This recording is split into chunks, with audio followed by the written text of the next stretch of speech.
I hate it when YouTubers make those idiotic goals like, if this video gets 100 likes, I will delete my porn folder. Aren't I so zany, guys? So Nanite Systems has finally given us a new toy, and it seems like half the populace is using them as cert pinatas, and the other half is using them to get Araxium medals for all their anti-aircraft weapons. Commanders, as best and brightest of Araxis, we need to learn how to use these hover thingies for maximum squad murder power. So equip that zebra camo because that's the most tactical thing you can possibly put on it. Now, before we get these things off the ground, let's go over what we know about these Valkyries. For the good portion, we've got the ability to move in a tight space. The suckers in the rumble seats can shoot at enemies. They're dirt cheap, and they've been hyped like no one's business, so everyone is down with pulling them now that they're out.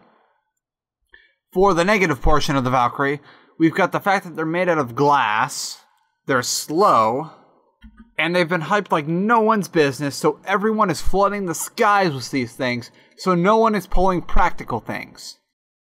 The self-sustaining nature of the Valkyrie when an engineer is sitting on your hull is more of a toss-up.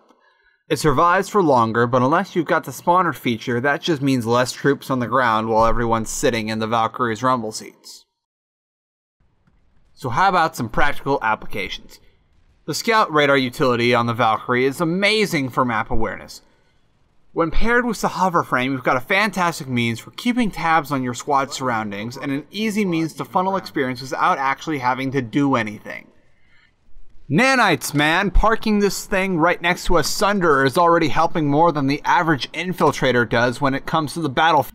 Now please be quiet about the AMS features of the Valkyrie for 30 more seconds so we can get through this. You in the back with the snowblower, be quiet or else I will have you cleaning the respawn chambers for the rest of the warp gate rotation.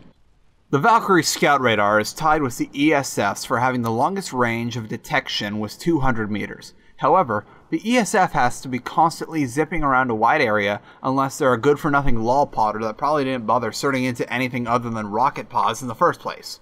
The act of zipping around large swaths of territory in dogfights makes for very inconsistent radar coverage. However, the Valkyrie is meant for hovering around and can easily hang out in a set area as long as you've got a competent pilot that knows when to break line of sight and an engineer or two in the rumble seats. Now you've got full radar coverage for your op. So now let's talk about that wonderful AMS feature that's not quite all that. Yes, it's nice that 100 certs will get you all the spawning features of a galaxy. Even with maximum armor plating, however, you are still pretty much a flying harasser, so have fun getting two-shotted.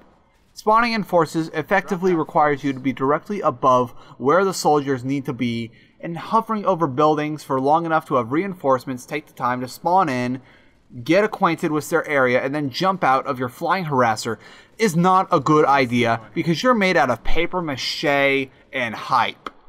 Always bring a galaxy if you want those mid-air spawns.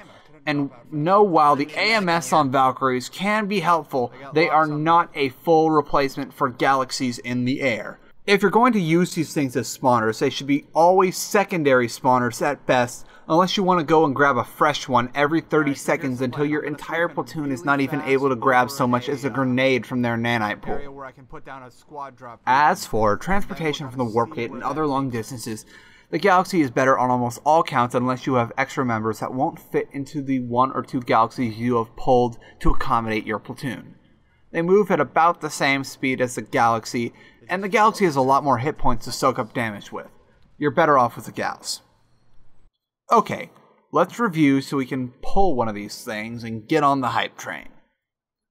Remember the pros and cons of the Valkyrie in order to assess whether or not it's a good idea to get them. Remember, the Valkyrie is fragile but agile. Make sure to only bring them in the proper situation. The scout radar feature of the Valkyrie is extremely valuable. Never underestimate the value of map awareness. The spawn system that you can unlock on the Valkyrie is far from as effective as the Galaxy and should be a secondary aerial spawning point at best. Do not rely on it. Okay, so that's it until Sony Online Entertainment decides to buff and or nerf the living nanites out of this thing at the whim of Reddit and the forums. If you liked this video or found it informative, be sure to share it with your friends and click the like button so everyone knows that you have good taste. Be sure to subscribe to my channel so you can be up to date on all the cool tactics tricks and other sorts of fun stuff every time I put it up. So until next time, friends, play tactically.